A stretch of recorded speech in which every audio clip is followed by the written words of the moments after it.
Hello friend, ये study with Nitish पे मैं नीतीश आपका बहुत बहुत स्वागत करता हूं। आज हम कवर करने वाले हैं प्रैक्टिस नंबर 4, जो कि बहुत ही इंपॉर्टेंट है टीजीटी पीजीटी और जीआईसी के लिए। टीजीटी हो या पीजीटी हो या फिर नेट जेआरएफ हो, आप किसी भी कम्पिटिटिव एग्जाम की तैयारी कर रहे हैं जिसमें आपका ऑप्शनल सब्जेक्ट पॉलिटिक्स है, तो ये वीडियो आपके लिए बहुत ही इंपॉर्टेंट होगा, क्योंकि ये प्रैक्टिस सेट में ऐसे ऐसे क्वेश्चन डाले जा रहे हैं जो कि एग्जाम में कहीं ना कहीं पूछे गए हैं। चाहे वो नेट हो, फिर जेआरएफ हो, या फिर जीआईसी हो, एलटी पीजीटी, या फिर प्रवक्ता की वैकेंसी हो, किसी भी मतलब एग्जाम में, कम्पिटिटिव एग्जाम में जो क्वेश्चन बार बार रिपीट हो रहे हैं वैसे ही क्वेश्चन इस प्रैक्टिस सेट में डाले जा रहे हैं। तो ये प्रैक्टिस सेट आपके लिए बहुत इंपॉर्टेंट है, इसको आप शुरू से लास्ट तक देखिएगा, तभी इसका फ़ायदा आप ले सकते हैं। ये क्वेश्चन वेरी मोस्ट इम्पॉर्टेंट है, इसको आप बार बार देखिए। एक बार देखेंगे, दो बार देखेंगे तो सारे क्वेश्चन आपको याद हो जाएंगे और आप एग्ज़ाम में अच्छा करके आएंगे। तो चलिए, एक इंस्ट्रक्शन है आप लोगों के लिए। अगर आप मेरे पहले फर्स्ट व्यूअर होंगे या पहली मेरी वीडियो पहली बार आप देख रहे हैं, तो प्लीज़ चैनल को सब्सक्राइब कर लीजिए और बेल आइकॉन प्रेस कर लीजिए और ऑल पे प्रेस कर दीजिएगा, ताकि मेरे द्वारा जो भी वीडियो बनाया जाए उसका नोटिफिकेशन आपको मिलता रहे। तो चलिए शुरू करते हैं आज का फर्स्ट क्वेश्चन। तो देखिए, आपके सामने फर्स्ट क्वेश्चन है कि भारत के मुख्य चुनाव आयुक्त की अवधि होती है। यहाँ पे आपका फर्स्ट क्वेश्चन पूछा जा रहा है, भारत के मुख्य चुनाव आयुक्त की अवधि कितनी होती है? 5 वर्ष होती है, 6 वर्ष या 65 वर्ष होती है, 5 वर्ष या 65 वर्ष होती है, डी आपका है 6 वर्ष या 70 वर्ष होती है। इसमें से आपको ऑप्शन बताना है। तो देखिए, आज मैं आपको बता दूं, यहाँ पे भारत के मुख्य चुनाव आयुक्त की नियुक्ति की बात कर रहा है, तो ये 6 वर्ष और 65 वर्ष की होती है।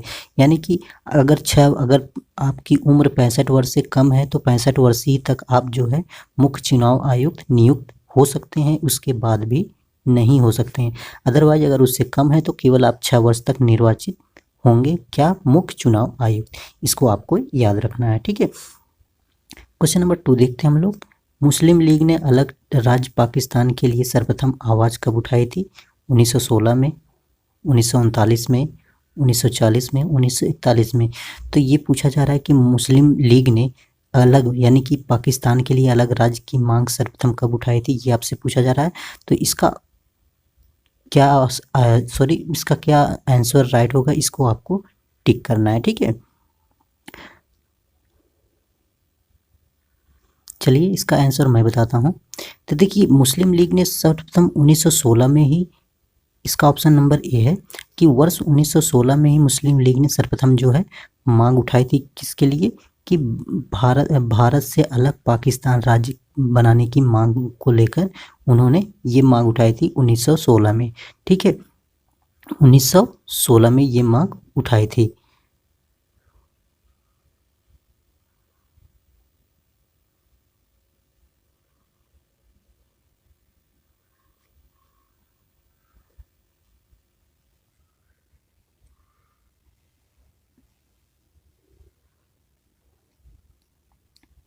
तो देखिए, यहाँ पे क्वेश्चन पूछा जा रहा है मुस्लिम लीग ने अलग राज्य पाकिस्तान के लिए सर्वप्रथम आवाज़ उठाई थी। तो ऑप्शन आपको सही बताना है कौन सा है, 1916 में, 1939 में, 1940 में या फिर 1941 में। चलिए, इसका आंसर मैं आपको बताता हूँ। 1940 में जो है लाहौर के अधिवेशन में मुस्लिम लीग ने सर्वप्रथम जो है पाकिस्तान राज्य की मांग का जो है नाम प्रस्ताव डाला था, यानी कि रखा था, ठीक है। क्वेश्चन नंबर 3 देखते हैं हम लोग। 3 में थोड़ा सा मैं जूम आउट कर देता हूँ, क्योंकि ये मैचिंग है, आपको कोडिंग डिकोडिंग करना है, यानी कि मतलब कोड से मिलाना है, ठीक है। तो देखिए, अब आपको दिखाई दे रहा होगा। चलिए, अब आपको दिखाई दे रहा होगा। तो देखिए, यहाँ पे पूछा है सूची 1 को सूची 2 से सुमेलित करना है। ये जानिएगा, ये संसदीय समिति है और सदस्यों की संख्या है। लोक लेखा समिति में कितने सदस्य होते हैं, ये आपको बताना है, मैच कराना है। प्राक्कलन समिति में कितने सदस्य होते हैं। इसके बाद विभाग से संबंधित अस्थायी संसदीय समिति में कितने होते हैं। लोकसभा व्यवस्था में समिति में कितने सदस्य होते हैं, ये आपको बताना है क्वेश्चन नंबर 3 का। तो चलिए, मैं बताता हूँ। लोक लेखा समिति में आपको मैं बता दूँ, इसमें 22 सदस्य होते हैं। कितने सदस्य होते हैं? 22। कितने सदस्य होते हैं? 22 होते हैं। 22 सदस्यों से, इसमें 15 जो होते हैं लोकसभा से होते हैं, 7 जो होते हैं राज्यसभा से होते हैं। ये आपको याद रखना है। किसमें? लोक लेखा समिति में कितने सदस्य होते हैं? 22 सदस्य होते हैं, ये आपको याद रखना है। प्राक्कलन समिति में कितने सदस्य होते हैं? आपको मैं बता दूं, प्राक्कलन समिति में सबसे ज़्यादा सदस्य होते हैं, यानी कि मैक्सिमम 30 सदस्य होते हैं प्राक्कलन समिति में। फिर नेक्स्ट है विभाग से संबंधित संसदीय समिति से कितने सदस्य होते हैं? तो इसमें 45 सदस्य होते हैं। कितने सदस्य होते हैं? 45 सदस्य होते हैं। लोकसभा की व्यवस्था समिति में कितने सदस्य होते हैं? ये आपको पता चल ही गया होगा कि 15 सदस्य। तो देखिए ए का क्या हो जाएगा? लोक लेखा समिति में कितने सदस्य हुए? आपके 22। ए का 2 हो गया। प्राक्कलन समिति में कितने हुए? 30 आपका IV हो गया। और विभाग से संबंधित कितने सदस्य हो गए आपके? ये हो गए 45 मतलब पहला हो गया। इसके बाद आपका लास्ट बचा था लोकसभा की व्यवस्था समिति में कितने सदस्य होते हैं? तो इसमें 15 यानी कि 3 हो गया। तो आपका आंसर हो जाएगा 2 4 1 2। तो ये वाला ऑप्शन आपको सही हो जाएगा। तो देखिए 2 4 कहाँ है? 2 4 1 3, 2 4 1 3, ठीक है। 2, ये ऑप्शन नंबर बी आपका राइट हो जाएगा। क्या राइट हो जाएगा? 2 4 1 3, ये आपका आंसर राइट हो जाता है। तो याद रखना है आपको कि लोक लेखा समिति में 22 सदस्य होते हैं, प्राक्कलन समिति में 30 सदस्य होते हैं, विभाग से संबंधित अस्थायी सदन समिति में 45 सदस्य होते हैं, जबकि लोकसभा की व्यवस्था समिति में 15 सदस्य होते हैं। चलिए नेक्स्ट क्वेश्चन नंबर 4 देखते हैं हम लोग। तो देखिए क्वेश्चन नंबर 4 में क्या पूछा जा रहा है? क्वेश्चन नंबर 4 में पूछा जा रहा है भारत की आकस्मिकता निधि को किसके अधिकार के अंतर्गत रखा गया है? भारत की जो आकस्मिकता निधि है इस किसके अंतर्गत रखा गया है, ये आपसे पूछा जा रहा है। वित्त मंत्री, राष्ट्रपति, प्रधानमंत्री या वाणिज्य मंत्री? तो इसका राइट आंसर हो जाता है डियर आपका राष्ट्रपति। जो आकस्मिकता निधि है ये राष्ट्रपति के अंतर्गत रखा जाता है। और ये किस आर्टिकल में बताया गया है? तो आर्टिकल 267 में। ये आर्टिकल 267 में बताया गया है। और ये आकस्मिक देखिए 267 के अनुसार अप्रत्याशित व्यय को पूरा करने के लिए संसद जो है क्या करती है? भारत की आकस्मिक निधि को स्थापित करती है। क्या करती है? आकस्मिक निधि, यानी कि मतलब कभी भी ऐसी आवश्यकता पड़ सकती है जिससे कि हमको आकस्मिक निधि की जरूरत पड़ती है, जिससे राष्ट्रपति इसका क्या होता है? राष्ट्रपति इसका क्या होता है? अध्यक्ष होता है। यानी कि अध्यक्ष का मतलब इसी के अंतर्गत रखा जाता है। ये राष्ट्रपति के अधिकार के अंतर, ये राष्ट्रपति के अधिकार क्षेत्र के अंतर्गत आता है आकस्मिकता निधि। किस आर्टिकल में है? आर्टिकल 267 में है। क्वेश्चन नंबर 5 देखते हैं हम लोग। निम्नलिखित में से कौन सा एक निकाय संविधानेतर है? यानी कि संविधान से इतर है। संविधानेतर का मतलब आप समझ रहे हैं ना? संविधान से इतर यानी कि संविधान से अलग है। संविधानेतर मतलब होता है संविधान से अलग, ठीक है। क्या होता है? संविधान से अलग क्या है? इस आर्टिकल में पूछा जा रहा है आपसे। तो वित्त आयोग है, अंतर्राज्यीय राज्य परिषद है, अनुसूचित जाति जनजाति आयोग है, फिर या योजना आयोग है। तो संविधानेतर का मतलब आप समझ रहे हैं जिसका उल्लेख संविधान में ना किया गया हो, ऐसी कौन सी संस्था है इन चारों में से, उसको आपको बताना है, ठीक है। अब समझ गए होंगे संविधानेतर मीन्स होता क्या है। काफ़ी स्टूडेंट जो है संविधानेतर में ही कंफ्यूज हो जाते हैं, सोचते हैं कि संविधान में कौन सी चीज़ें बताई गई हैं, बट यहाँ पे ऐसा नहीं है। इसका कहने का मतलब है कि संविधान में उल्लेखित नहीं है। तो चलिए बताइए कौन सा ऑप्शन सही होता है 5वां का। तो चलिए मैं 5वां का आपको बता देता हूँ। ये आपका 5 आंसर नंबर डी जो होता है 5 का, ये आपका राइट हो जाता है। योजना आयोग जिसको अब नीति आयोग के नाम से जाना जाता है, ठीक है। तो वित्त आयोग आपको पता होगा, वित्त आयोग जो है आर्टिकल 280 में इसकी बात की गई है, ठीक है। तो वित्त आयोग तो नहीं हो सकता। अंतर्राज्यीय परिषद और अनुसूचित जनजाति आयोग, ये जो है अलग अलग आयोग हैं, इनका सब भी संविधान में उल्लेख किया गया है। बट जो योजना आयोग है ये संविधान में नहीं किया गया है। ये जो है 1950 को गठित किया गया था योजना आयोग के रूप में, ठीक है। लेकिन 1 जनवरी 2015 को इसका नाम परिवर्तित करके इसको नीति आयोग कर दिया गया। नीति आयोग का अध्यक्ष कौन होता है? प्रधानमंत्री होता है। इसको आपको याद रखना है। क्वेश्चन नंबर 6 देखते हैं। राज्य की नीति निर्देशकता तो एक ऐसा चेक है जिसका भुगतान बैंक की इच्छा पर है, ये कथन किसने कहा है? केटी शाह, सुभाष कश्यप का है, डी बसु का है या फिर आइवर जेनिक्स का है। तो ये कथन किसका है? राज्य के नीति निर्देशक तत्व एक ऐसा चेक है जिसका भुगतान बैंक की इच्छा पर है, ये किसने कहा है? चलिए मैं इसका राइट आंसर बताता हूँ। इसका राइट आंसर हो जाता है केटी शाह। आपका आंसर जो है ये राइट हो जाएगा इसका 6 का, केटी शाह के द्वारा ये कथन कहा गया है। क्वेश्चन नंबर 7 देखते हैं हम लोग। संविधान, भारतीय संविधान इनमें से किसका सर्वाधिक ऋणी है? यानी कि भारतीय संविधान जो है, ऋणी का मतलब क्या है कि किस तरह से, मतलब कहाँ से ज़्यादातर लिया गया है? स्विट्जरलैंड के संविधान से, या फिर संयुक्त राज्य अमेरिका का संविधान से, या फिर भारत शासन अधिनियम 1935 से, या फिर कनाडा के संविधान से उद्गृत है। तो इसमें से बताना है आपको कौन सा भारतीय संविधान सबसे ज़्यादा इसके प्रति ऋणी है।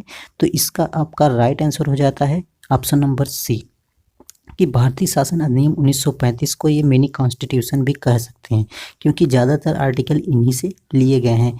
वैसे तो मिनी कॉन्स्टिट्यूशन इसको इसलिए कहा जा सकता है क्योंकि ज़्यादातर आर्टिकल जो हैं भारत शासन अधिनियम 1945 से ही हमारे हूबहू कॉपी किए गए हैं संविधान में। ठीक है, क्वेश्चन नंबर 8 हम लोग देखते हैं।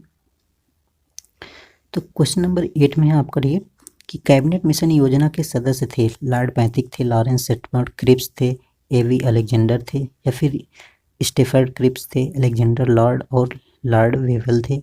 लॉर्ड पैथिक, लॉरेंस, एवी अलेक्जेंडर और लॉर्ड रिपन थे, या स्टेफर्ड क्रिप्स थे, या माउंटबेटन थे, या फिर लॉर्ड वैंथिक लॉरेंस। इन सब के समूह में से आपको बताना है कि जो कैबिनेट मिशन आया था उनमें सदस्यों की संख्या जो बताई गई थी वो किससे बताया गया था कि कौन कौन उस कैबिनेट मिशन के सदस्य हुए थे। और कैबिनेट मिशन कब आया था डियर? ये 1946 में आया था, इसको आपको भी याद रखना है। कैबिनेट मिशन भारत कब आया था? 1946 आया था। तो चलिए मैं बताता हूँ इसका ऑप्शन कौन सा राइट हो जाता है। इसका ऑप्शन ए राइट हो जाता है। तो देखिए उस समय 1946 में सर पैथिक लॉरेंस और सर स्टेफोर्ड क्रिप्स थे और एवी अलेक्जेंडर थे। इन्होंने 3 सदस्य जो थे भारतीय संविधान सभा के निर्माण के लिए जो है कैबिनेट मिशन के रूप में आए थे। क्वेश्चन नंबर 9 देखते हैं हम लोग। संविधान सभा की प्रारूप समिति का अध्यक्ष कौन था? संविधान सभा के प्रारूप समिति का अध्यक्ष कौन था, ये आपसे पूछा जा रहा है। डॉक्टर राजेंद्र प्रसाद, या फिर डॉक्टर भीमराव अंबेडकर, सी राजगोपालाचारी थे, या फिर जवाहरलाल नेहरू थे। तो प्रारूप समिति के अध्यक्ष को पूछा जा रहा है, तो इसका आपका राइट आंसर हो जाएगा, राइट आंसर आपका बी हो जाएगा, क्योंकि जो भारतीय संविधान के प्रारूप सभा के अध्यक्ष, समिति के अध्यक्ष थे वो डॉक्टर भीमराव अंबेडकर थे। इसमें 6 सदस्य थे। कितने सदस्य थे? 6 सदस्य इसमें थे। तो इसमें गोपाल स्वामी अयंगर थे, और A.K. अय्यर थे, डॉक्टर K.M. मुंशी थे, शहीदुल्लाह मोहम्मद सादुल्लाह थे, और एन माधवन राव थे। ठीक है, फिर T.T. कृष्णामाचारी थे। क्वेश्चन नंबर 10 देखते हैं हम लोग। क्वेश्चन नंबर 10 है इंडिया विंस फ्रीडम के लेखक कौन से हैं? इंडिया विंस फ्रीडम पुस्तक किसके द्वारा लिखी गई है, ये आपसे पूछा जा रहा है। जवाहरलाल नेहरू के द्वारा, अबुल कलाम आज़ाद के द्वारा, जयप्रकाश नारायण, या फिर महात्मा गांधी के द्वारा। क्वेश्चन नंबर 10 का राइट हो जाता है डियर आपका। इंडिया विंग्स फ्रीडम पुस्तक जो है ये अबुल कलाम आज़ाद के द्वारा लिखी गई है। अबुल कलाम आज़ाद के द्वारा लिखी गई है इंडिया विंग्स फ्रीडम, जो भारतीय राष्ट्रीय आंदोलन में महत्वपूर्ण भूमिका निभाई थी। तो यह इस कृति से तत्कालीन परिस्थितियों के समय का वर्णन जो है उसी में किया गया था, इंडिया विंग्स फ्रीडम में। क्वेश्चन नंबर 11 देखते हैं हम लोग। 1936 में इंडिपेंडेंस लेबर पार्टी के संस्थापक कौन थे? इंडिपेंडेंस लेबर पार्टी के संस्थापक कौन थे, ये आपसे पूछा जा रहा है। जवाहरलाल नेहरू थे, M.N. रॉय थे, भीमराव अंबेडकर थे, या एम के गांधी थे। सॉरी। तो क्वेश्चन नंबर 11 का आपका राइट हो जाएगा डियर। 1936 में इंडिपेंडेंट लेबर पार्टी के संस्थापक कौन थे? तो ये आपके थे B.R. अंबेडकर, यानी कि भीमराव अंबेडकर जो थे, इस इंडियन लेबर पार्टी की स्थापना जो है 1936 में इन्हीं के द्वारा किया गया था। ठीक है, क्वेश्चन नंबर 12 देखते हैं हम लोग। 12 में है कैबिनेट मिशन योजना के अंतर्गत संवैधानिक सभा के चुनाव आयोजित किए गए थे। यानी कि कैबिनेट मिशन योजना के अंतर्गत संवैधानिक सभा के चुनाव कब आयोजित किया गया था पहली बार। तो पहली बार पूछा जा रहा है जुलाई 1946 में, या फिर दिसंबर 1946 में, या जनवरी 1947 में, या अगस्त 1947 में। तो इसका राइट आंसर हो जाता है डियर जुलाई 1946 में जो है कैबिनेट मिशन के अंतर्गत जो है संवैधानिक सभा का चुनाव आयोजित किया गया था। और मैं बता दूं इसमें 389 सदस्यों को जो है सदस्य के रूप में भारत में प्रस्तावित संविधान सभा में सदस्य थे। कितने? 389 सदस्य थे संवैधानिक संविधान सभा में, जबकि 292 जो थे भारतीय प्रांतों से थे, 292 भारतीय प्रांतों से थे। 93 सदस्य जो थे देसी रियासतों से थे। किससे थे? देसी रियासतों से। और 4 सदस्य आपका चीफ कमिश्नरी से थे। किससे थे? चीफ कमिश्नरी से थे। 14 सदस्य जो थे अंतरिम मंत्रिमंडल का गठन किया गया था। ठीक है, तो लास्ट में जो है 2 दिसंबर को जो है 1946 को जो है पंडित जवाहरलाल नेहरू के नेतृत्व में जो है 14 सदस्यीय अंतरिम मंत्रिमंडल का भी गठन कर दिया गया था। और संविधान सभा की पहली बैठक पूछता है तो देखिए, संविधान सभा की बैठकें अगर पूछता है कि पहली बैठक कब हुई थी, 9, 6, 11 आपको याद रखना है। पहली बैठक 9 दिसंबर को हुआ था 1946 को, फिर 11 को, फिर 6 को, फिर 11 को। ये 3 बैठकें हुई थी संविधान सभा में। ठीक है, हंटर कमेटी रिपोर्ट किससे संबंधित था? हंटर कमेटी से रिपोर्ट कौन सा संबंधित था, ये आपसे पूछा जा रहा है।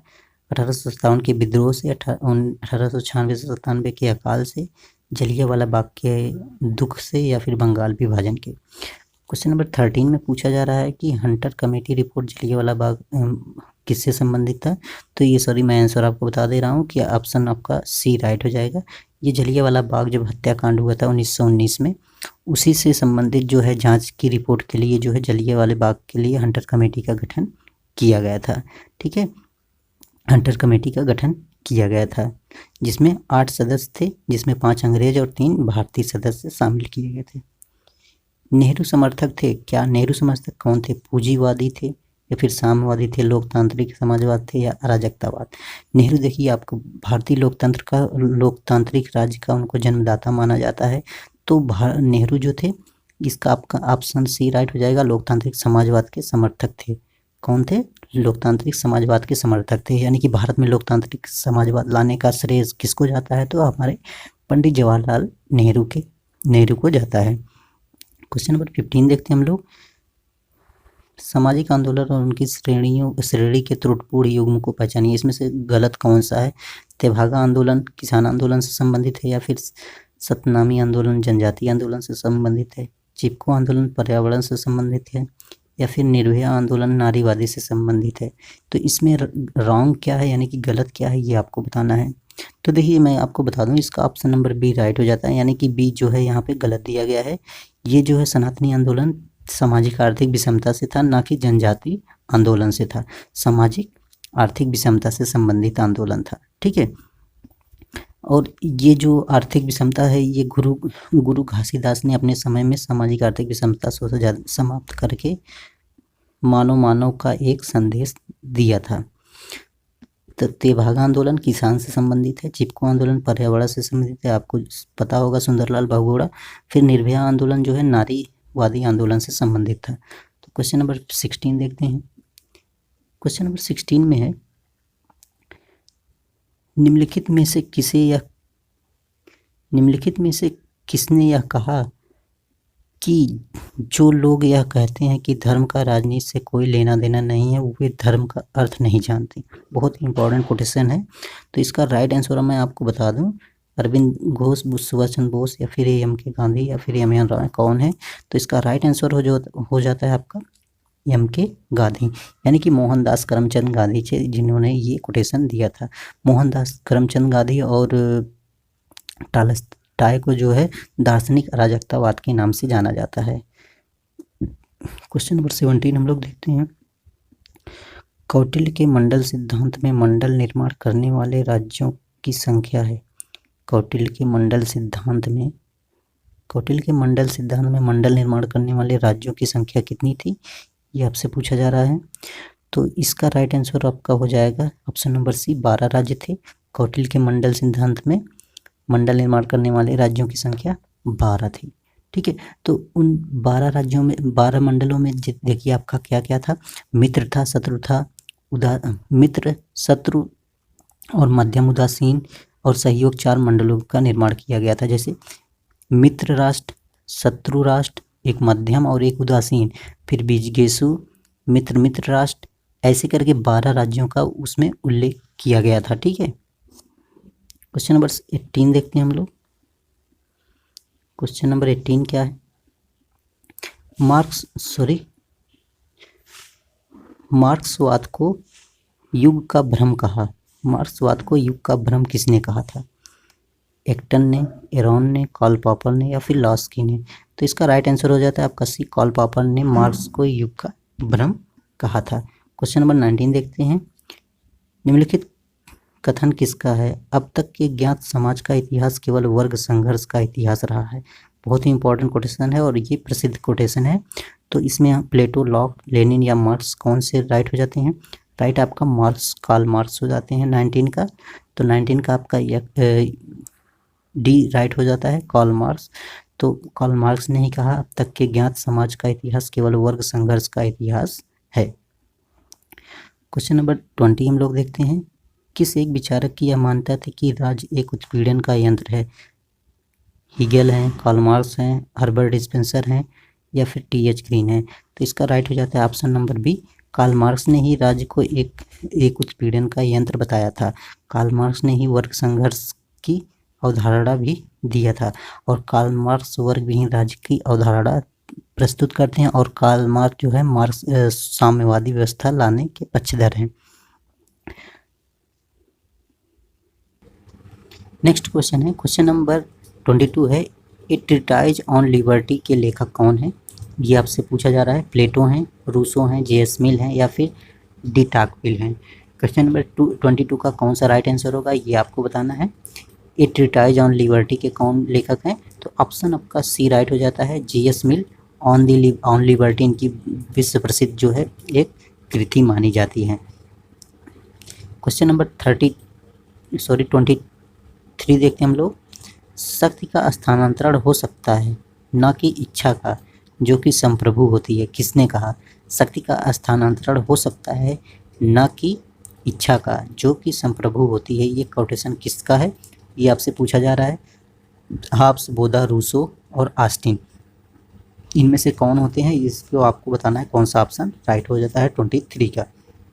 तो ये रूसो का कथन है। तो रूसो को जो है प्रकृतिवादी विचारक माना जाता है। ठीक है, रूसो क्या माना जाता है? प्रकृतिवादी विचारक माना जाता है। इन्होंने ही लोकप्रिय संप्रभुता का भी विचार इन्होंने ही दिया। और बोधा जो थे संप्रभुता शब्द के जन्मदाता माने, यानी कि संप्रभुता के जनक माने जाते हैं बोधा। जबकि ऑस्टिन माने जाते हैं कानूनी संप्रभुता के जनक माने जाते हैं ऑस्टिन। और हाब्स जो है सीमित संप्रभुता और रूसो जो है हाब्स जो है निरंकुश संप्रभुता और रूसो जो है सीमित संप्रभुता के जनक माने जाते हैं। ये आपको याद रखना, बहुत ही इंपॉर्टेंट ये तथ्य है। क्वेश्चन नंबर 24 देखते हैं हम लोग। सहिष्णुता पर 4 पत्र किसने लिखा है? ये आपसे पूछा जा रहा है। हॉब्स हैं, लॉक हैं, मॉन्टेस्क्यू हैं, रूसो हैं। तो इसमें से कौन सा ऑप्शन राइट होता है आपको बताना है 24 का। तो 24 का आपको मैं बता दूं, ये आपका राइट हो जाता है लॉक। सहिष्णुता पर 4 पत्र जो किसने लिखा है? लॉक के द्वारा लिखा गया है। लॉक को व्यक्तिवाद और उदारवाद का जनक माना जाता है। ठीक है, लॉक को व्यक्तिवाद और उदारवाद का जनक किसको माना जाता है? लॉक को माना जाता है। जबकि हाब्स को जो है निरंकुश संप्रभुता का जनक माना जाता है। जबकि मॉन्टेस्क्यू जो थे ये शक्ति पृथक्करण के सिद्धांत से संबंधित मॉन्टेस्क्यू माने जाते हैं। और रूसो जो थे ये प्रकृति यानी कि प्रकृति की इम्पोर्टेंस को बताया था। इन्होंने प्रकृति की महत्व को बताया था। और रूसो जो थे लोकप्रिय संप्रभुता के पक्षधर भी माने जाते हैं या फिर जनक भी माने जा सकते हैं। क्वेश्चन नंबर 25 हम लोग देखते हैं।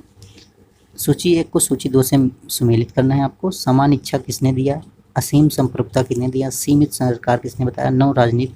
अभी देखिए मैंने आपको बताया, उससे कुछ आपको यहाँ पे हिंट मिल सकता है जिससे आप अपना कॉन्सेप्ट क्लियर कर सकते हैं। समान इच्छा किसकी थी, समान इच्छा के समान इच्छा किसने बताया था, ये रूसो ने बताया था। समान इच्छा किसने बनाया था, रूसो ने। असीम संप्रभुता, असीम संप्रभुता हॉब्स का हो जाएगा। सीमित सरकार, सीमित सरकार जो होती लॉक की होती है। नव राजनीति विज्ञान मैकियावेली का हो जाएगा। तो चलिए हम लोग देखते हैं कौन सा आपका यहाँ पे सुमेलित होता है। ए का IV यानी कि ए का 4। तो देखिए यहाँ ए का 4 दिया है, इससे आप पहले ही क्वेश्चन आप सही कर सकते हैं। ए का 4 समान इच्छा किसने दिया था, रूसो ने दिया था। किसने दिया था, रूसो ने समान इच्छा का प्रतिरूप दिया था। इसके पहले के क्वेश्चन में मैं आपको शायद सीमित संप्रभुता बोल दिया था, वहाँ पे मिस्टेक से, तो वो याद रखिएगा। जो सीमित संप्रभुता है ये लॉक का है, सीमित संप्रभुता किसका है, लॉक का है। जबकि सामान्य संप्रभुता किसकी है, या समान इच्छा किसकी है, रूसो की है। और असीम यानी कि निरंकुश संप्रभुता, यानी कि बहुत सारी संप्रभुता किसमें थी, हॉब्स में। इसको मैंने आपको बताया था ना, निरंकुश संप्रभुता के संपादक माने जाते हैं हॉब्स। जबकि सीमित सरकार की बात किया था लॉक ने। नव राजनीति विज्ञान की बात की थी मैकियावेली ने। तो इसका ऑप्शन आपका राइट हो जाता है, ऑप्शन 25 का आपका राइट हो जाता है सी। क्या राइट हो जाएगा, सी आपका राइट हो जाएगा। क्वेश्चन नंबर 26 हम लोग देखते हैं। 26 संपत्ति के श्रम सिद्धांत का प्रथम प्रस्तुत करता था। श्रम का सिद्धांत किसने दिया था, बेंथम, मार्क्स, रूसो या फिर लॉक ने श्रम का सिद्धांत किसने दिया था, ये आपसे पूछा जा रहा है 26 में। तो देखिए श्रम का सिद्धांत जो दिया था लॉक के द्वारा दिया गया था।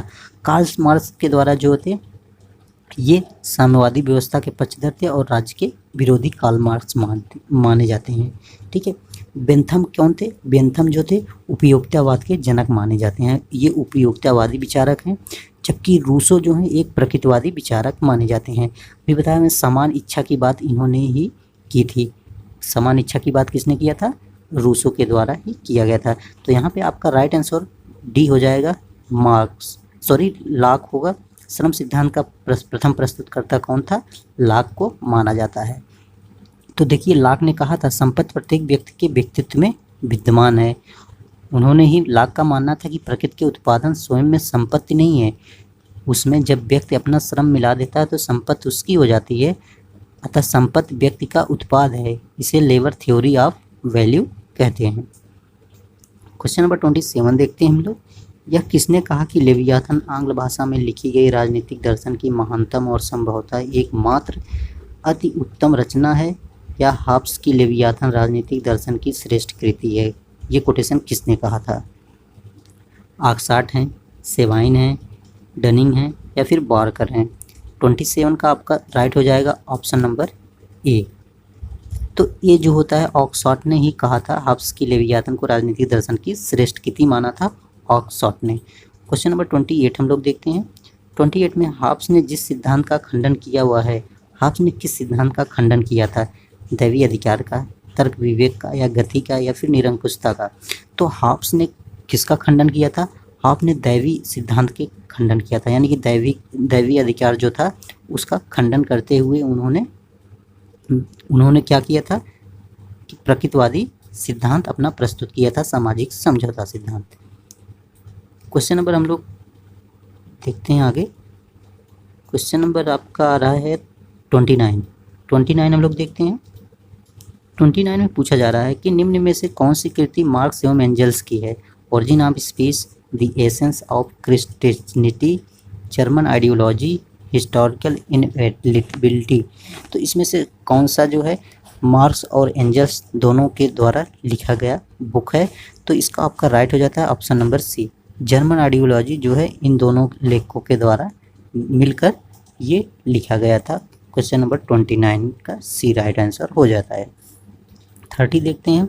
स्वतंत्र भारत का ऐसा पहला राज्य कौन था जिसे जोड़ तोड़ और दल बदल के बाद सरकार बनी थी?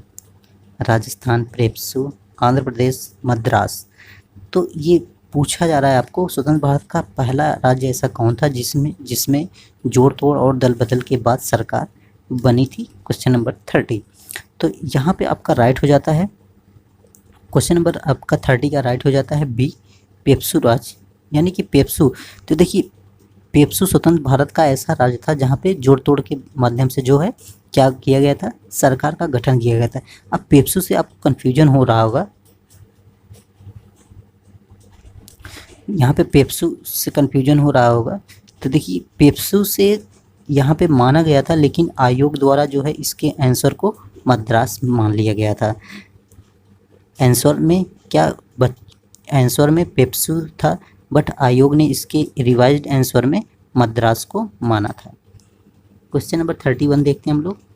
किस राजनीतिक दर्शन ने कहा कि मानव स्वतंत्र पैदा हुआ था, वह हर जगह जंजीरों में है, स्वयं दूसरों का मालिक समझते हैं, वो उनसे ज़्यादा दास है? तो ये किसने दास की, आपको समझ में आ गया कि दास प्रथा का प्रचलन किसने किया था? तो 31 का बताइए। दास प्रथा का प्रचलन जो है रूसों के द्वारा, यानी कि रूसों ने कहा था। किस राजनीतिक दार्शनिक ने कहा कि मानव स्वतंत्र पैदा हुआ लेकिन सर्वत्र हथकड़ियों से जकड़ा हुआ है? तो ये रूसों के द्वारा कहा गया था, ठीक है। और इन्होंने दास के बारे में बताया भी था। क्वेश्चन नंबर 32 देखते हैं। मताधिकार का यह सिद्धांत अधिकांश देशों द्वारा अपनाया गया है। कौन सा अधिकार है? संपत्ति आधारित, वायु आधारित, शिक्षा आधारित, लिंग आधारित। तो मताधिकार का यह सिद्धांत अधिकांश देशों द्वारा अपनाया गया है। तो 32 का आपका बताना है किसके द्वारा। मताधिकार ज़्यादातर कैसे, देखिए, मत देने का अधिकार का मेन पॉइंट डिपेंड करता है आपके आयु पर, यानी कि उम्र के आधार पर निर्धारित किया गया है। क्वेश्चन नंबर बी इसका राइट हो जाता है। जैसे कि भारत का जो है पहले 21 वर्ष था, यानी कि पहले जो भारत में मतदान करने की उम्र थी 21, बट 61वें संविधान संशोधन के द्वारा इसकी आयु को घटाकर 18 वर्ष कर दिया गया। तो 61वें संविधान संशोधन द्वारा जो है मतदान की आयु को घटा के 18 वर्ष कर दिया गया था। 33 देखते हैं हम लोग। निम्नलिखित में से कौन सा नव उदारवाद से संबंधित है? हेयक हैं, फ्रीडमैन हैं, रॉबर्ट नॉजिक हैं, उपरोक्त सभी हैं। तो 33 का आपका राइट हो जाता है डी, उपरोक्त सभी हैं। ये सब जो है नव उदारवाद के समर्थक माने जाते हैं। रॉबर्ट नॉजिक हुए, हेयक हुए और फ्रीडमैन हुए। तो ये सब क्या है? ये नव उदारवाद से संबंधित हैं। हेयक हैं, फ्रीडमैन हैं, रॉबर्ट नॉजिक हैं। क्वेश्चन नंबर का क्वेश्चन है, वेल्थ ऑफ नेशन किसकी रचना है? ये आपसे पूछा जा रहा है। तो वेल्थ ऑफ नेशन किसकी रचना है? स्पेंसर हैं, एडम स्मिथ हैं, रिकार्डो हैं या फिर लॉस्की हैं? तो इसका आपका राइट आंसर हो जाता है option number B, Adam Smith जो होते हैं ये वेल्थ ऑफ नेशन इनकी प्रसिद्ध बुक मानी जाती हैं और ये आर्थिक क्षेत्र में स्वतंत्रता की बात करते हैं।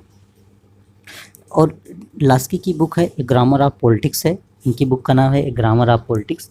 जबकि स्पेंसर जो थे सावयवी सिद्धांत से संबंधित माने जाते हैं और इनकी बुक का नाम था मैन वर्सेस स्टेट। कि रिकार्डो जो है लॉ के सिद्धांत से संबंधित हैं। लॉ के सिद्धांत से संबंधित कौन है? रिकार्डो संबंधित हैं। क्वेश्चन नंबर 35 हम लोग देखते हैं। द्वंद्वात्मक भौतिकवाद का सिद्धांत निम्न में से किसका है? 35 का क्या आंसर होगा? वैज्ञानिक समाजवाद है, उदारवाद का, फांसीवाद का, व्यक्तिवाद का। इसमें से आपको बताना है कौन सा राइट हो जाता है 35 का। चलिए मैं बताता हूँ, 35 का आपका राइट हो जाएगा। 35 का आपका राइट हो जाएगा ए, द्वंद्वात्मक भौतिकवाद के सिद्धांत के वैज्ञानिक समाजवाद माने जाते हैं, जो कि वैज्ञानिक समाजवाद के जनक जो हैं कार्ल मार्क्स माने जाते हैं। ये आपको याद रखना है, ठीक है। वैज्ञानिक समाजवाद के जनक कौन माने जाते हैं? कार्ल मार्क्स माने जाते हैं।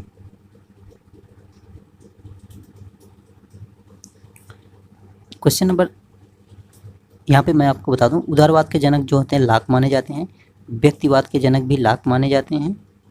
व्यक्तिवाद के जनक भी लाक माने जाते हैं। फांसीवाद के जनक जो है इटली के मुसोलिनी माने जाते हैं। क्वेश्चन नंबर 36 देखते हैं हम लोग। निम्नलिखित में से कौन सी फांसीवाद की एक विशेषता है? एक व्यक्ति की तानाशाही में विश्वास, अंतर्राष्ट्रीयता का विरोध, लोकतांत्रिक संस्थान में अविश्वास, व्यक्तिवाद में विश्वास।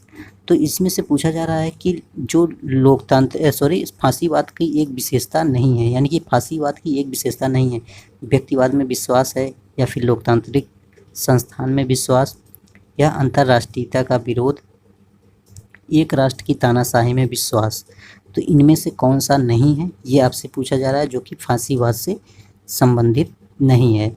तो 36 का आपका राइट हो जाएगा व्यक्तिवाद, यानी कि ऑप्शन नंबर डी जो है आपका व्यक्तिवाद में विश्वास। ये व्यक्तिवाद में विश्वास नहीं करता है, बाकी ये सारी चीज़ें जो है फांसीवाद की विशेषता मानी जाती हैं। क्वेश्चन नंबर 37 देखते हैं। अल्पसंख्यकों के प्रतिनिधित्व का सुनिश्चित करने की एक विधि है संचित मत प्रणाली, वयस्क मताधिकार, व्यावसायिक प्रतिनिधित्व, सूची प्रणाली।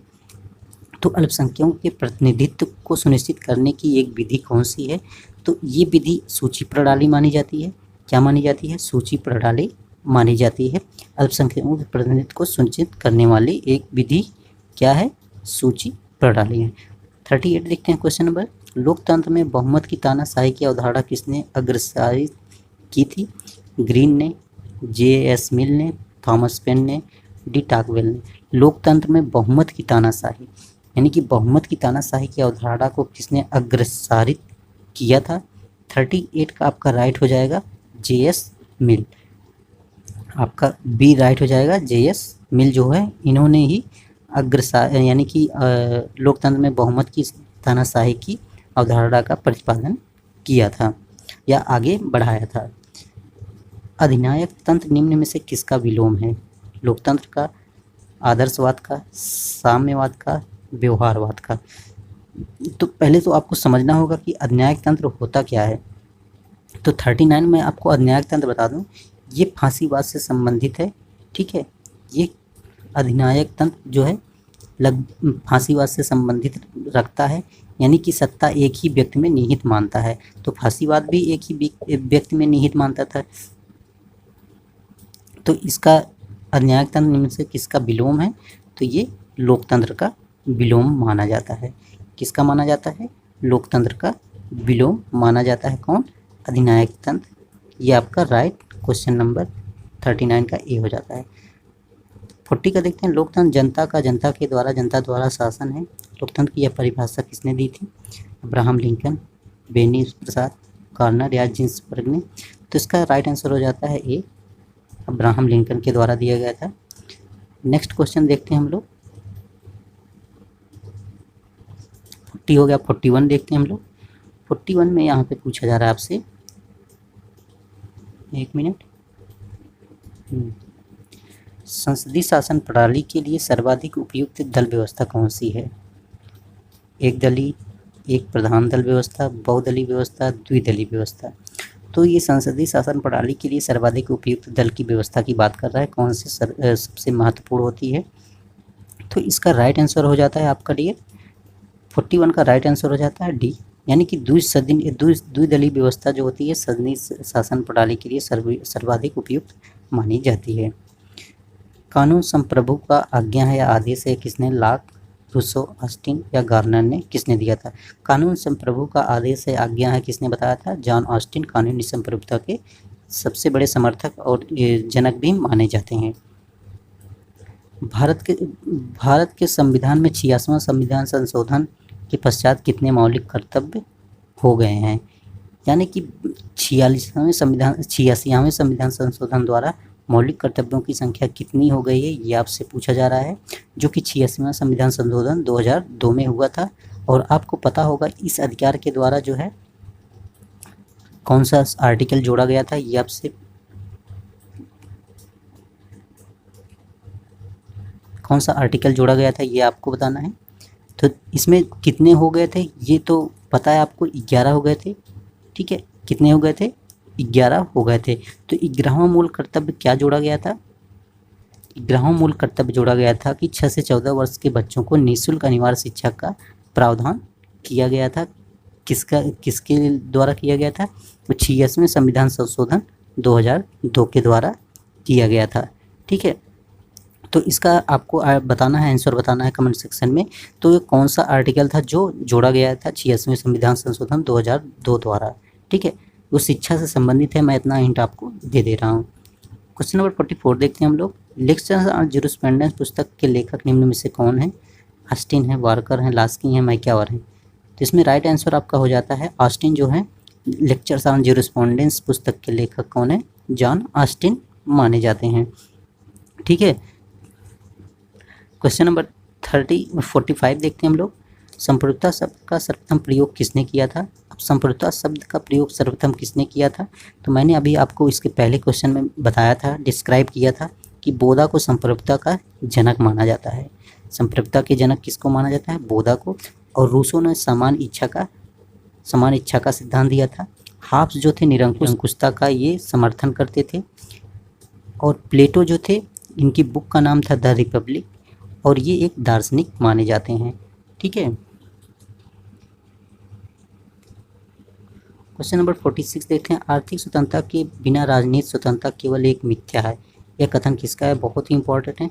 अगर आर्थिक स्वतंत्रता नहीं है तो राजनीतिक स्वतंत्रता केवल एक मिथ्या है, यानी कि बहकावा झूठा है। तो ये कथन किसने कहा था? अरस्तु, टी.एच. ग्रीन, प्लेटो, लास्की।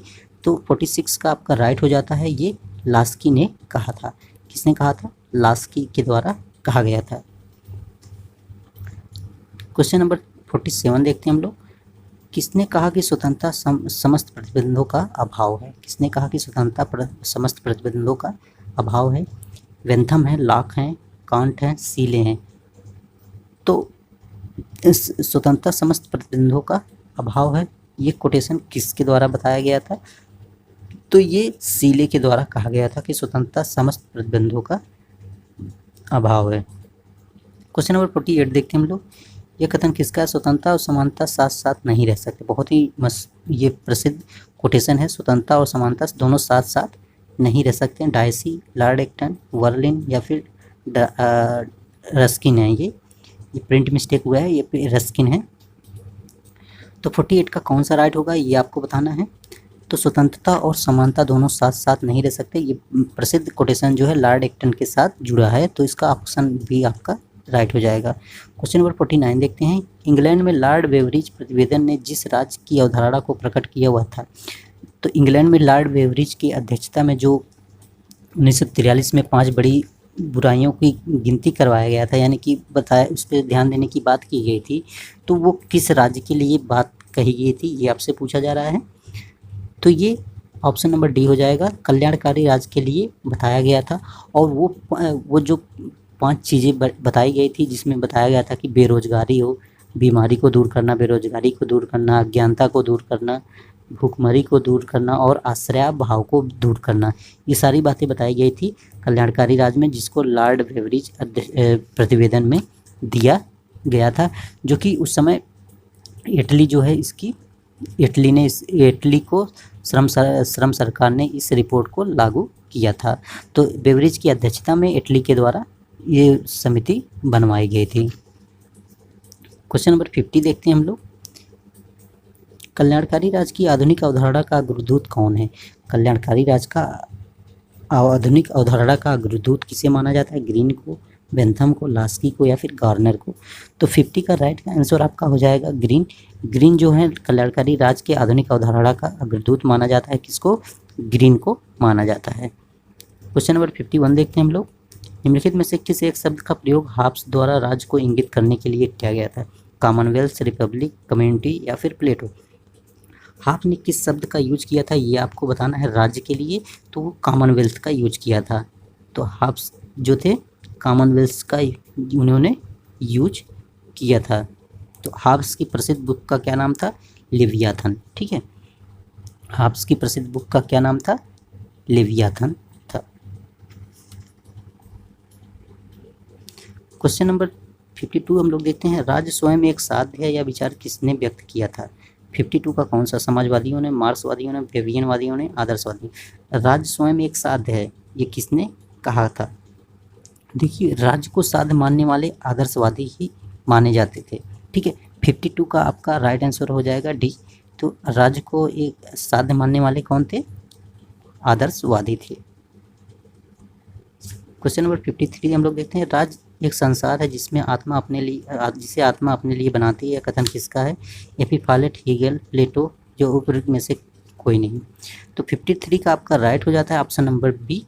हीगल जो थे ये एक दार्शनिक थे जिन्होंने कहा कि राज्य एक संसार है जिसे आत्मा अपने लिए बनाती है। क्वेश्चन नंबर 54 है कि नागरिक शास्त्र की उत्पत्ति सिविक और सिविटास से हुई है। सिविक और सिविटास से हुई है, तो ये किसके द्वारा कहा गया है, ये आपसे पूछा जाएगा। तो देखते हैं आगे। हाँ, तो ये शब्द कैसा है? जर्मन शब्द है, फ्रांसीसी है, लैटिन है या फिर ग्रीक शब्द है? तो यहाँ पे पूछा जा रहा है नागरिक शास्त्र की उत्पत्ति सिविक और सिविटास से हुई थी या किस भाषा का शब्द है? तो ये लैटिन भाषा का शब्द है। इसके लिए आपका ऑप्शन सी राइट हो जाता है। तो नागरिक शास्त्र की उत्पत्ति जो थी सिविक और सिविटास शब्द से हुई थी, जो लैटिन भाषा का शब्द माना जाता है। क्वेश्चन नंबर 55 देखते हैं, इसको मैचिंग करना है आपको। John Locke, Graham Wallas, Alexander de Tocqueville, एवी फॉलेट। तो इसमें से कौन सी किसकी बुक है ये आपको मैच कराना है। तो जॉन लॉक की बुक मैं आपको बता दूं, ए लेटर कंसर्निंग टॉलरेशन, ये किसकी है? ये जॉन लॉक की बुक है। ग्राहम वलास की बात करें तो ग्रेट सोसाइटीज है इनकी। क्या है? ग्रेट सोसाइटीज किसकी है? ग्राहम वलास की है। और अलेक्जेंडर टाकविले की बुक बात करें तो इनकी बुक का नाम है डेमोक्रेसी है। यहाँ पे थोड़ा सा मिस्टेक हुआ है, डेमोक्रेसी है इनकी बुक का नाम। तो democracy in America, democracy in America किसकी है? डी टाकविले की है। और एम्फी फॉलेट की बुक है द न्यू स्टेट, किसकी बुक है? M P Follett. तो यहाँ पे आपका राइट हो जाएगा आंसर 3142 आपका ये मैचिंग सही होगा। देखते हैं 3412 कहाँ पे है। तो ये आपका 3412 ये आपका राइट हो जाता है। तो ऑप्शन नंबर बी आपका क्या हो जाएगा? यहाँ पे राइट हो जाएगा। किसने कहा कि इतिहास का राजनीति के बिना और फल नहीं और राजनीति विज्ञान का इतिहास के बिना जड़ नहीं? बहुत प्रसिद्ध है ये। किसने कहा था कि किसने कहा कि इतिहास का राजनीति के बिना फल नहीं और राजनीति विज्ञान का इतिहास के बिना जड़ नहीं? तो 56 में आपको बताना है कौन सा राइट होता है। ये आपका सीले का ये प्रसिद्ध कोटेशन माना जाता है। क्वेश्चन नंबर 57 देखते हैं, किसने राजनीति विज्ञान को शक्ति का विज्ञान के रूप में परिभाषित किया? तो 57 में कौन सा राइट हो जाएगा? 57 में आपका सी हो जाएगा। किसने राजनीति विज्ञान को शक्ति विज्ञान के रूप में परिभाषित किया था? कैटलिन ने किया था। 58 देखते हैं, अर्थशास्त्र का संबंध वस्तुओं से है जबकि राजनीति शास्त्र का लोगों से है। एक का लेना कीमतों से है, दूसरे का मूल्यों से। यह कथन किसका है? तो 58 का आपका राइट हो जाएगा ऑप्शन नंबर सी, गिलक्राइस्ट का है। किसने कहा अर्थशास्त्र का संबंध वस्तुओं से है जबकि राजनीति शास्त्र का लोगों से? एक का लेना कीमतों से है, दूसरों का मूल्यों से है। ये किसका है? गिलक्राइस्ट का प्रसिद्ध कोटेशन है। क्वेश्चन नंबर 59 देखते हैं हम लोग, स्वराज हमारा जन्मसिद्ध अधिकार है और हम इसे लेकर रहेंगे। यह नारा किसका था? तो स्वराज हमारा जन्मसिद्ध अधिकार है, हम इसे लेकर रहेंगे। तो 59 का आपका राइट हो जाता है ऑप्शन नंबर बी, बाल गंगाधर तिलक का ये प्रसिद्ध नारा था। क्वेश्चन नंबर 60 देखते हैं, पहचाने की कौन सा एक स्थानीय स्वशासन सरकार का कार्य है? तो स्थानीय स्वशासन का कार्य इनमें से कौन है उसको आपको पहचानना है। स्वास्थ्य और स्वच्छता है, ग्रामीण आवास है, कानून और व्यवस्था का रख रखाव, पेयजल प्रदान करना है। तो इसमें से आपको पहचानना है कि स्थानीय स्वशासन सरकार का कार्य नहीं है। क्या नहीं है? कार्य नहीं है। यहाँ पे बात किया है, ये याद रखना है कि नहीं है। स्वास्थ्य और शिक्षा की बात तो की जाती है, ठीक है, स्वास्थ्य और शिक्षा की बात तो की जाती है। ग्रामीण में आवास की व्यवस्था भी किया जाता है, आपको पता होगा। कानून और व्यवस्था का रख रखाव जो है ये स्थानीय सरकार का नहीं है। पेयजल की भी व्यवस्था की जाती है, इसलिए आपका आंसर राइट हो जाएगा, जो कि कानून और व्यवस्था का रख रखाव स्थानीय सरकार से संबंधित नहीं। क्वेश्चन नंबर 61 देखते हैं, निम्नलिखित में से किसने तीनों गोलमेज सम्मेलनों में भाग लिया था? ये तो आपको बहुत ही ईजी ये पता होगा, डॉक्टर भीमराव अम्बेडकर तीनों गोलमेज सम्मेलन में भाग लिया था। क्वेश्चन नंबर 62 देखते हैं हम लोग। निम्नलिखित में से नेताओं का कौन सा समूह गुट निरपेक्ष आंदोलन के लिए जिम्मेदार था? Nehru, Roosevelt, Stalin, Indira Gandhi, Gorbachev, केवड़ी, Nehru, Nasser, Tito, Mahatma Gandhi, Lincoln और माओ। तो गुट निरपेक्ष बहुत ही इंपॉर्टेंट है, ये क्वेश्चन कई बार टीजीटी पीजीटी में पूछा हुआ क्वेश्चन है। तो इसका राइट हो जाता है आपका, इसका राइट हो जाएगा डियर, तो इसका राइट हो जाएगा आपका ऑप्शन नंबर सी जो है राइट हो जाएगा। नेहरू, नासिर, टीटो जो थे ये तो इसका राइट आंसर हो जाएगा नेहरू, नासिर और टीटो। इन्होंने गुट निरपेक्ष आंदोलन का क्या किया था? सूत्रपात किया था। जबकि उस समय भारत के प्रधानमंत्री जवाहरलाल नेहरू थे और मिस्र के जो नासिर थे ये मिस्र के राष्ट्रपति थे और यूगोस्लाविया के जो राष्ट्रपति थे टीटो। इन तीनों लोगों ने मिल के जो है गुट निरपेक्ष का नेतृत्व किया था और इन्होंने गुट निरपेक्ष का मतलब स्थापना की थी। आज का लास्ट क्वेश्चन है 63 है। राजनीति शास्त्र का प्रारंभ और अंत राज्य के साथ ही होता है। ये क्वेश्चन जो है टीजीटी 2021 में पूछा हुआ क्वेश्चन है। पहला ही क्वेश्चन ये दिया गया था, ठीक है। तो इस क्वेश्चन में आपको बताना है कि कौन सा विचारक जो बात करता है कि राजनीति शास्त्र का प्रारंभ और अंत राज्य के साथ होता है। तो ये गार्नर का कोटेशन है, प्रसिद्ध है। ऑप्शन नंबर सी आपका राइट हो जाएगा। तो आज का ये हम लोग 63 कवर किए डियर। कैसा लगा आपको कमेंट सेक्शन में कमेंट जरूर करिएगा। अगर आपको अच्छा लगा तो वीडियो को शेयर और कमेंट जरूर करिएगा और लाइक भी करते रहिएगा। अगर इससे पहले का वीडियो आप देखना चाहते हैं तो प्लेलिस्ट में जाके आप वहाँ पे आप देख सकते हैं, या फिर मैं इसी वीडियो के डिस्क्रिप्शन में दे दूँगा लिंक, वहाँ पे जाके आपको लिंक पे जाके वो सारे कवर कर सकते हैं प्रैक्टिस से। तो आज के लिए बस इतना है, चलिए मिलते हैं फिर नेक्स्ट वीडियो में। Thanks for watching.